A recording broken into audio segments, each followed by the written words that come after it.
Bom dia, muito obrigado, pastor Gerson. Eu agradeço a Deus por essa oportunidade de estarmos juntos novamente. Eu quero agradecer a sua oração, esteve orando, intercedendo não apenas por mim, mas por vários irmãos, né, enfermos, e graças a Deus, Deus responde a nossa oração, tá? Sabe por que o pastor Gerson ficou confuso, meu irmão? Eu vou dizer para você aqui, tá?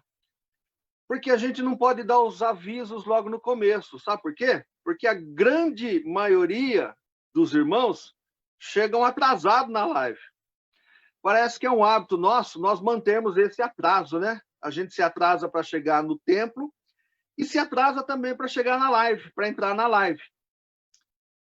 Então a gente acaba tendo que montar as nossas estratégias para que a maior parte dos ouvintes aí estejam atentos quando a gente dá o nosso recado, né? Então é por isso que a gente acaba ficando confuso, eu fico confuso, o pastor Gerson fica confuso, porque é tanta coisa na cabeça da gente, é tanta coisa ocupando a mente, ocupando o coração da gente, e a gente acaba muitas vezes se perdendo.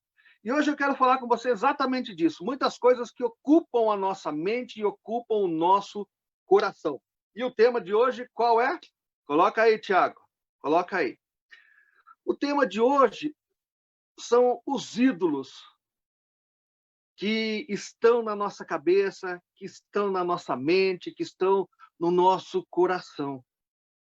E para a gente, antes de falar desses ídolos, né, para a gente, antes de ler o texto, eu quero falar um pouquinho do que é um ídolo. Tá? Quando a gente pensa num ídolo, numa estátua de um Deus com D minúsculo, quando a gente pensa numa imagem que foi transformada ali em bronze, em aço, em barro, em madeira, fica fácil, a gente pensa imediatamente e a gente vem na nossa cabeça essa ideia desse ídolo, né? Então isso para a gente é tranquilo, a gente não confunde com esses ídolos feitos de estátua, às vezes um medalhão, às vezes algo que está lá num altar. Então, para a gente não há confusão nesse sentido. Mas não apenas esses ídolos, né? E quando Deus, durante todo o Velho Testamento e também no Novo Testamento, ele faz esses alertas, né? Em primeiro lugar, era, de fato, essas divindades que ocupavam o seu lugar, o lugar de Deus, o Deus verdadeiro, que ocupava o lugar de Jesus Cristo. Mas eu quero acrescentar também outros ídolos que a gente não pensa neles como ídolos. A gente acaba pensando que é normal e a gente aceita. Por exemplo, tem gente que tem o carro como um ídolo. Tem gente que se preocupa tanto com o seu carro, tem gente que se preocupa tanto com o veículo, com o carro, com a moto, que aquilo ali se transforma no seu ídolo. Toda a sua vida é em torno desse bem. Eu já comentei no templo, né? E eu quero comentar aqui de novo que teve uma época na minha vida de pós-adolescência. Eu digo pós-adolescência porque eu tinha saído da adolescência feita 18 anos, tinha um carro, era um Passatão vermelho, 4 portas, que tinha sido de um taxista em Botucatu, que meu pai comprou e vendeu naquele negócio de pai para filho, né? E eu então tinha esse Passatão vermelho, 4 portas aqui em Campinas, quando a gente veio. E durante muito tempo, o sábado era para o Passat. Eu levantava cedo, desmontava o carro, tirava banco, tirava tudo, limpava, e aquele carro dominava assim a minha vida, né? Aquele carro, aquele bem, ele era o centro. No sábado eu só cuidava dele, durante a semana não era tanto cuidado assim, mas puxa vida, não podia encostar no vidro, não podia deixar marca de dedo. Isso é um ídolo. Ele ocupa um lugar na vida da gente, e se a gente não prestar atenção, Deus vai ficando em segundo plano. Hoje eu penso, puxa vida, quanto tempo perdido, né? Se eu tivesse aproveitado aquele tempo para estudar, orar, ler a Bíblia, melhorar o relacionamento na minha família, com os meus amigos. Depois a gente vai percebendo, né, que isso vai ficando para trás e a gente vai vendo o quanto isso dominou a nossa vida. Então, ídolo não é apenas aquela estátua, não é apenas aquela divindade, aquilo que está no altar, que a gente associa muito facilmente. Mas ídolo é algo que começa a ocupar o centro da nossa vida, ocupar o centro dos nossos pensamentos, ocupar o centro da nossa existência. E no começo da semana passada, quando eu estava preparando para trazer uma meditação e pedindo a Deus para que Deus trouxesse isso, essa ideia começou a vir na minha cabeça. Eu falei, poxa, mas a gente já falou tanto disso, já falou, mas Deus insistiu e eu estou insistindo, então, comigo e com você. Né? O que tem ocupado o centro da sua vida, da sua existência? O que tem ocupado o centro da sua vida e da sua existência? Nós vamos ler agora um texto, e eu vou pedir para o Tiago deixar aí, antes de ler, mas pode deixar aí, Tiago? Ele se encontra na primeira carta de João, capítulo 5, verso 20. Tá? Agora, por que o João escreveu essa primeira carta? Essa carta foi uma carta não dirigida a alguém ou alguma igreja especificamente, mas dirigida aos discípulos de Jesus, aos seguidores de Jesus. E por que o João escreve essa carta? Qual é qual o problema, o que motivou o João a escrever? Na época em que ele escreveu, então, essa carta, algo estava começando, uma heresia, né? Algo que ofendia a pessoa de Deus, estava começando a dominar naquele meio, no meio dos discípulos, no meio daqueles que conviviam com os discípulos. E começaram a dizer, então, que Jesus não era de fato Deus, né? Deus não havia encarnado na pessoa de Jesus Cristo. Jesus Cristo era um ser comum, que tomou era um ser humano, que recebeu um poder especial, uma missão especial, mas ele não era Deus. Ele não era Deus. Então, essa heresia começou a dominar aquela época, o pensamento das pessoas. As pessoas ouviam sobre o evangelho, mas vinha essa heresia, e Satanás ele vai sempre querendo desconstruir aquilo que Deus está construindo e levantando, né? Ele sempre se opõe a isso. Ele começou com essa questão: Jesus não é Deus. Então, o João ele escreve essa carta aos discípulos. Também é escrito aquilo que nós conhecemos como o Evangelho de João, o quarto Evangelho. Eu não vou entrar na questão de autoria, de época, tudo. Quem sabe outro dia a gente tem um tempo maior para a gente conversar sobre isso, tá? Mas a questão era essa. Então começou a haver esse questionamento acerca se Jesus era Deus ou não, da divindade de Jesus Cristo. Tá? Então João escreve essa carta. E eu quero ler com você, então, esse texto que está escrito aí em 1 João, capítulo 5, verso 20. João, ele terminando essa carta, ele diz assim, então: sabemos também que o Filho de Deus veio e nos deu entendimento. Nos deu entendimento para quê? Para que conheçamos aquele que é verdadeiro. E nós estamos naquele que é verdadeiro, em seu Filho Jesus Cristo. Este é o verdadeiro Deus e a vida eterna. Tá? Eu quero ler também o 21. 21. Tá? Filhinhos, guardai-vos dos ídolos. Filhinhos, guardai-vos dos ídolos. Então, João conclui essa carta dele com esse verso 20 e o 21. O 21, tranquilo.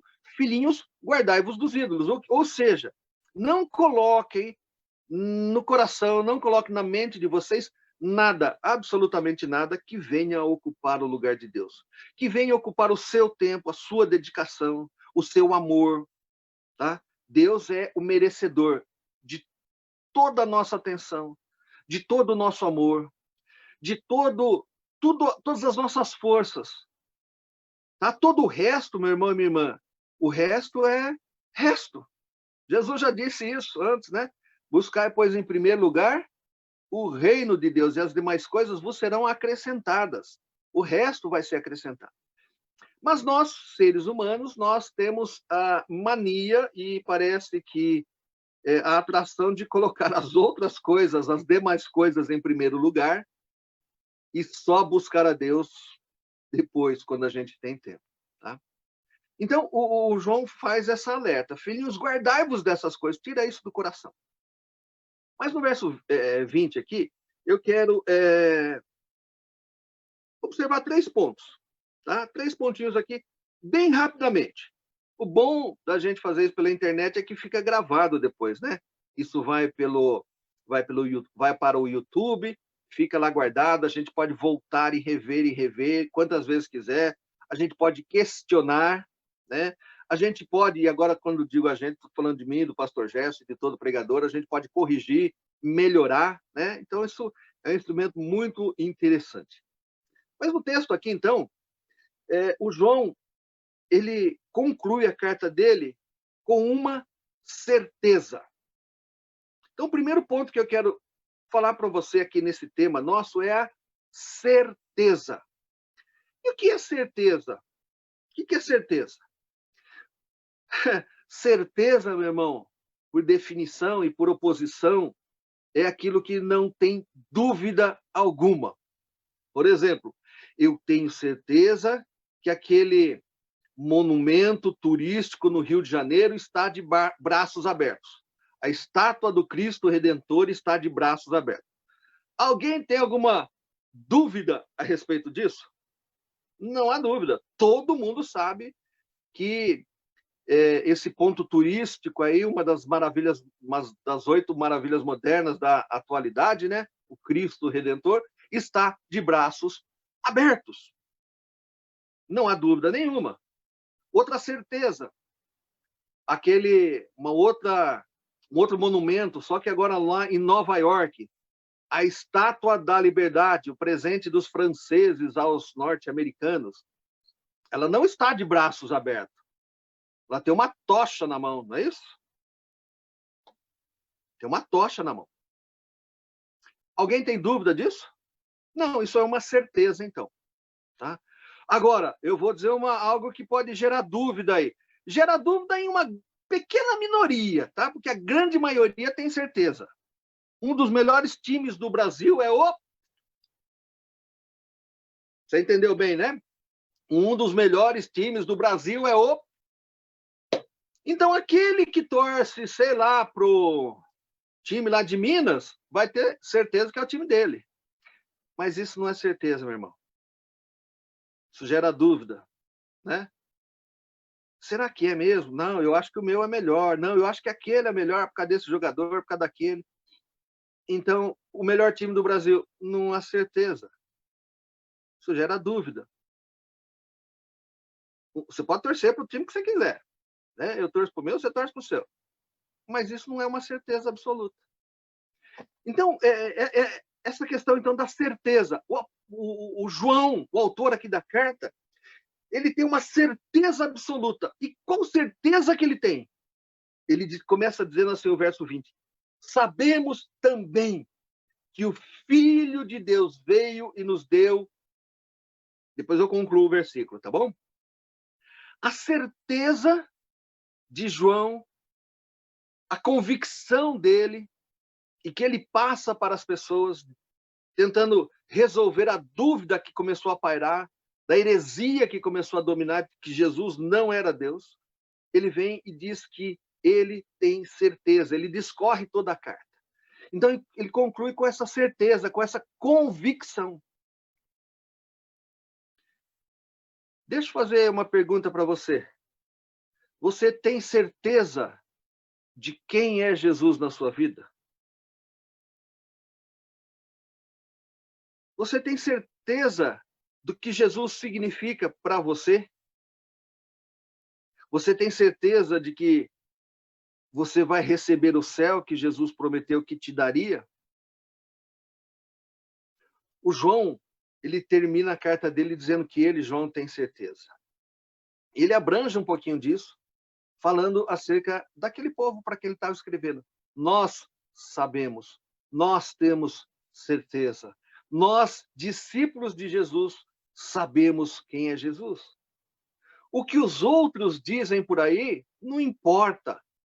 O que pensam a respeito de Deus não importa. Mas nós sabemos, nós temos certeza de quem é Jesus. Olha que convicção, que coisa interessante. E é disso que nós precisamos em momentos de crise, em momentos de dificuldade, em momentos de desafio. Nós precisamos nos lembrar, nós precisamos restaurar, renovar a certeza e a convicção nas nossas vidas. Deus, em Cristo Jesus, se fez carne e habitou entre nós, para que, na forma de homem, pudesse pagar todo o preço do pecado que havia sobre cada um de nós, sobre mim e sobre você. E depois de ter vivido, de não ter pecado, de ter morto na cruz, ele ressuscitou. E assim ele pagou na cruz do Calvário o preço pelo meu pecado, pelo seu pecado. Com isso, ele me tirou da morte eterna. Ele me reconciliou com Deus e me deu a vida eterna. Você tem certeza disso, meu irmão? Um outro aspecto fundamental da certeza do cristão, do discípulo de Jesus, é que ele, Jesus Cristo, é que Deus, o Criador, e que o Espírito Santo são soberanos. Soberania de Deus. Deus age do jeito que quer, quando quer e na hora que ele quer. O discípulo de Jesus tem certeza. João escreve aqui, sabemos, né? Ele demonstra essa certeza e essa convicção. Por quê? Por quê? Porque, e aí vem o segundo ponto. Porque há conhecimento. Nele, em Jesus, em Cristo, em Deus, há conhecimento. Ele se revelou de tal maneira a nós, que não deixou nada sem mostrar quem ele é. Ele mostrou para nós. E tudo isso foi registrado na palavra dele. E conhecimento exige de mim, de você, um esforço, meu irmão, minha irmã. Vamos ler o texto? O texto diz assim: sabemos também que o Filho de Deus veio e nos deu entendimento, para que conheçamos aquele que é verdadeiro. Vamos ficar por aqui. O próprio Jesus Cristo, na pessoa, o próprio Deus, né? Na terceira pessoa, na terceira manifestação dele mesmo, que é o Espírito Santo, ele vem e ele age na minha vida, na sua vida, na minha mente, no meu coração, e ele traz para mim e para você a convicção de que esse Jesus, Jesus de Nazaré, ele é de fato Deus. E ele revela esse conhecimento a nós. Ele revela de maneira sobrenatural pela ação do Espírito Santo na minha vida e na sua vida. E ele revela de maneira que foi daquilo que foi deixado, foi registrado. Meus irmãos, quando nós estudamos a Bíblia, não o que está escrito, mas a sua composição, os livros, nós vamos perceber que há inúmeros fatores de que mostram de que ela é verdadeira. Por exemplo, me fugiu agora o nome de um dos grandes filósofos gregos. Eu não lembro qual deles. Mas ninguém tem dúvida da existência de Platão, de Aristóteles. Ninguém tem dúvida da existência do Aristóteles.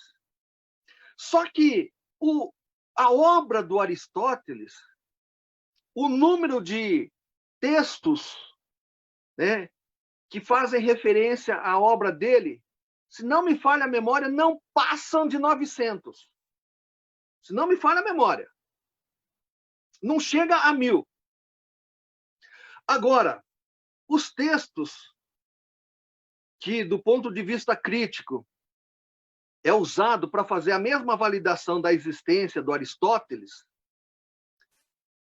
quando aplicado na Bíblia, nós chegamos a por volta de 45.000 textos. E aí, do ponto de vista crítico, né, do ponto desse estudo, qual texto tem maior validade? Qual documento teria maior validade? O Novo Testamento ou o Aristóteles? Mas ninguém duvida da existência do Aristóteles. Mas, com relação à Bíblia, se levanta inúmeros questionamentos. Então, meu irmão e minha irmã, quando João escreve, né, para os discípulos de Jesus, quando ele diz dessa certeza, ele também fala do conhecimento que o Espírito Santo nos dá, nos traz. Meu irmão, minha irmã, quanto conhecimento eu e você temos do nosso Senhor e do nosso Salvador. Meu irmão e minha irmã, e não tem como, quando a gente fala de conhecimento da palavra, da Bíblia, do Novo Testamento, do Velho Testamento, não tem como nós deixarmos de falar, sobre o tempo que eu me dedico ao estudo dessas escrituras. Não tem como. Eu conheço, de fato, a Bíblia. O que é mais importante para você, que é discípulo de Jesus, seguidor de Jesus? O que é mais importante para você? O conhecimento do seu Senhor e Salvador ou da sua profissão?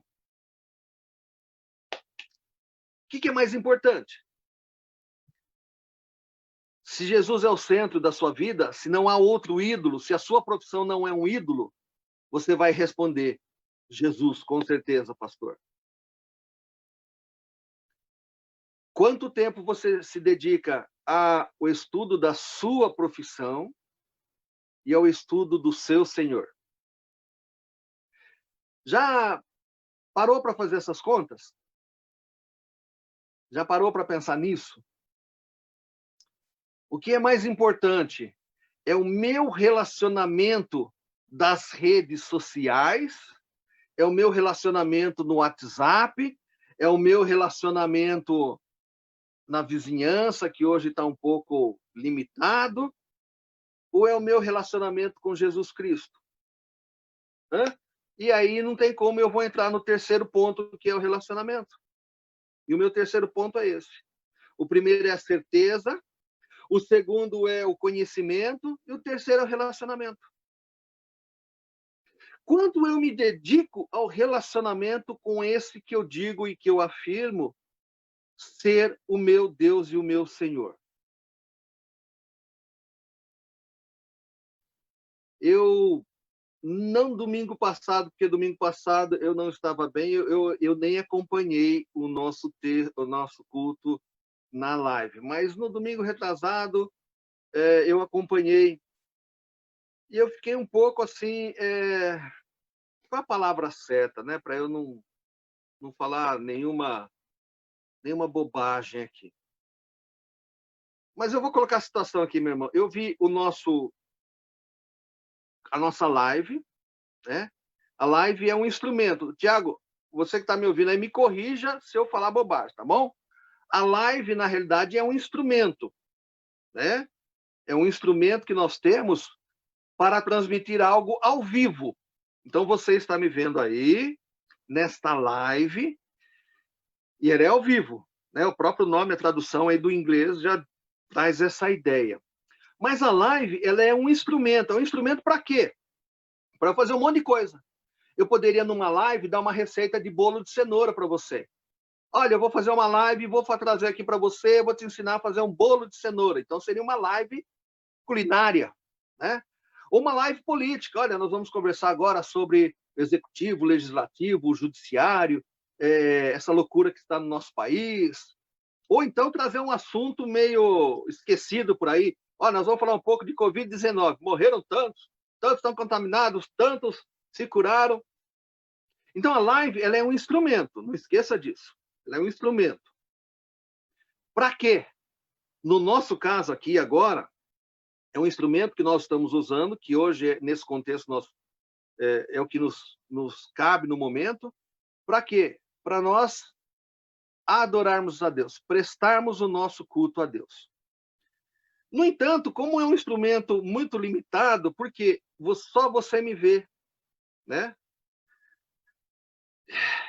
Nos traz o sentimento de que eu não estou cultuando, eu estou assistindo, né? A impressão que eu tenho é que a grande maioria de nós que estamos ali, nessa live, nós acabamos nos tornando espectadores. Estamos assistindo um culto, não prestando um culto. É difícil, é a realidade do nosso momento, eu entendo isso. Mas nós estamos com esse desafio. Muitas pessoas, quando iam para o templo, muitas pessoas iam para assistir o culto. Eu também sei disso, né? Eu vou lá assistir. O conjunto não está legal, não cantou afinado, lá, deu microfonia, lá, né? Então, eu fico entediada, e a pessoa entediada no templo faz cada coisa que você nem imagina, faz cutícula, já viu gente fazendo cutícula, não? Jogando joguinho, né? Hoje tem o WhatsApp, né? Você não sabe nem se o cara está lá usando o WhatsApp, se ele está de fato usando a Bíblia, se ele está de fato conversando com outra pessoa.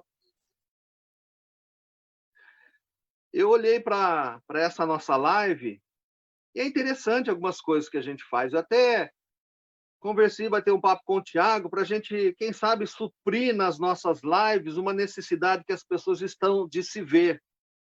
Por que eu estou dizendo isso? Porque eu reparei que na live, enquanto o pastor Gerson está falando, enquanto tem alguém pregando, enquanto o louvor está acontecendo, o que está rolando na live nossa? Oi, fulano, que bom que você está aqui, que bacana. Oi, um beijo para você, que joia. Eu entendo, irmãos, eu entendo que isso faz parte desse instrumento. Não tem como a gente, né, não fazer tudo isso. Mas isso me causou assim, um certo problema de relacionamento com Deus, né? Deixa eu concluir a leitura do versículo aqui, porque o meu tempo também está esgotando, né? A gente tem problema de tempo aqui também, tá? Ó, sabemos que o Filho de Deus veio e nos deu entendimento para que conheçamos aquele que é o verdadeiro. E nós estamos naquele que é verdadeiro, em seu Filho Jesus Cristo. Este é o verdadeiro Deus e a vida eterna. O João conclui aqui, dirimindo quaisquer dúvidas a respeito da divindade de Jesus Cristo, de que ele de fato é Deus. E este Jesus Cristo é o verdadeiro Deus e a vida eterna. Então, nesse segundo parágrafo, o João diz, e nós estamos, nós, os cristãos, a igreja, nós estamos naquele que é, nós nos relacionamos nele, com ele e com o outro. Por isso, nós vivemos uma época onde o relacionamento ele se tornou muito mais desafiador. Muito mais desafiador. Porque nós temos a limitação da doença e não adianta negar, a doença está aí. Para quem não conhecia ninguém que teve problema, nós tivemos aqui no nosso grupo de WhatsApp pessoas que ficaram internadas, entubadas, e graças a Deus foram curadas, e temos pessoas que ficaram doentes, entubadas, e que vieram a falecer. A Covid-19, pelo menos para a nossa comunidade do Parque Itajaí, era, há umas 3 semanas atrás, ainda algo meio que distante. Agora não. Várias famílias da igreja contaminadas, enfrentaram, algumas em maior, outras em menor grau, a Covid-19, o vírus. Então, tudo isso dificultou o nosso relacionamento. Por isso, o verdadeiro discípulo de Jesus, ele vai achar uma solução. Porque o principal para ele é, de fato, Deus, é Jesus Cristo. E o verdadeiro discípulo não abre mão, embora com todas as limitações, com todas as dificuldades, ele não abre mão do relacionamento, em primeiro lugar, com Deus. Conhecendo essa verdade, lendo a Bíblia, orando, jejuando e relacionando-se. Primeiro com Deus, em segundo com a igreja. Nós temos os nossos grupos de células que nos ajudam nesses aspectos. Meu irmão, aqui está o nosso desafio. No meio a tudo isso, você tem a certeza e a convicção de que o João conclui o verso 20? Este é o verdadeiro Deus e a vida eterna. Eu quero encerrar com essa frase do João. Você, membro da IPI do Parque Itajaí, você, membro de quaisquer outra igreja cristã que professe apenas e tão somente o nome de Jesus como Senhor e Salvador, tem esta convicção? Ele é o centro da sua vida? Ou outras coisas estão dominando o seu coração? Outros ídolos têm tomado conta da sua vontade? Que Deus tenha misericórdia das nossas vidas, que Deus nos ajude e que Deus nos abençoe em meio a tudo isso.